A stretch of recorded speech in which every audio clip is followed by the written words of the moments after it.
Welcome back to The Lead, continuing with our world lead as the situation in Iraq continues to unravel. President Obama will meet tonight with his national security team, who will lay out the commander-in-chief's military options moving forward. Joining me now to break down these choices is retired General Wesley Clark, the former NATO Supreme Allied Commander and four-star general, is in Little Rock. General Clark, thank you so much for being with us. Appreciate it. Well, happy to be with you, Jake. So, General Clark, let's go straight into tonight's briefing. The president will have some clear options presented to him, ranging from airstrikes to pulling out more American personnel for their safety.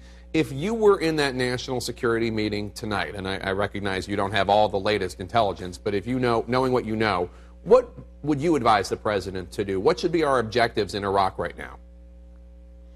Well, I think that it's both a time of some urgency on the part of the Iraqi government, and if you'll permit me to say this, it's a time of some opportunity for the United States. And the reason I say that is because there's been some questions in the region about whether the United States is still committed and still working and willing to assert its power.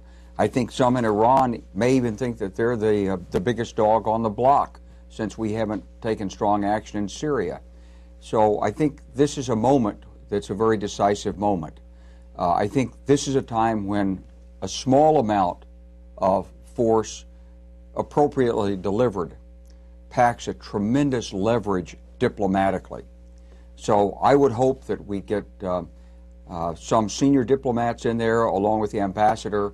We would extract the right kind of pledges with some guarantees from Prime Minister Maliki that he'll do a better job of bringing the Sunnis into the government. He'll make the right announcements.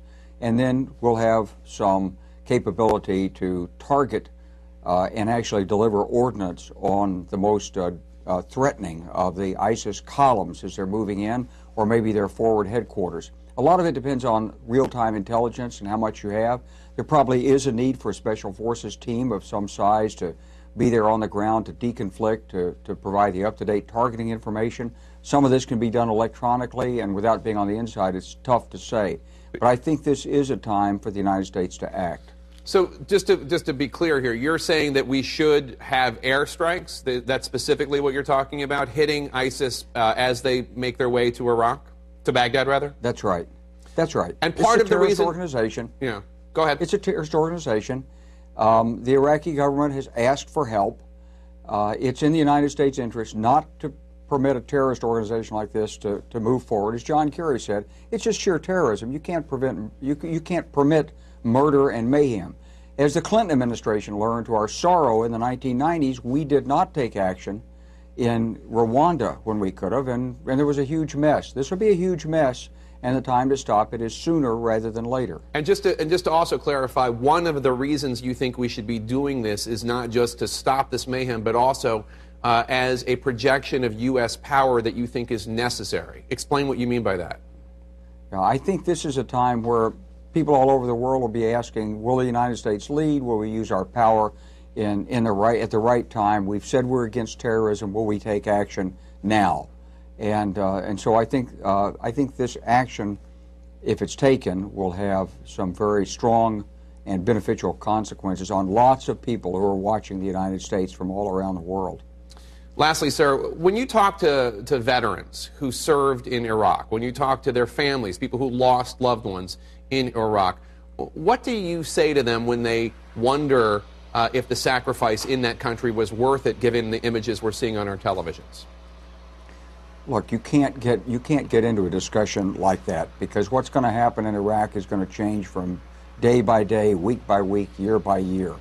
Was it worth it for men and women to volunteer to serve their country, to go abroad, to live in danger, to sacrifice their lives and limbs and health for this country? If we believe in the United States of America and what we stand for, yes, it's worth it. We've got to put the right people in office to make the right decisions.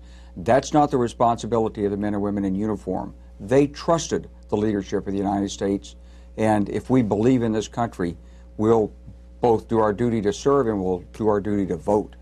General Wesley Clark, thank you for your thoughts, and as always, thank you for your service, sir. Thank you. When we come back, we're starting to see the horror that the extremists overrunning Iraq are capable of. Are they now the world's biggest terrorist threat? And it's an excuse the average college professor gets every single semester. My computer crashed.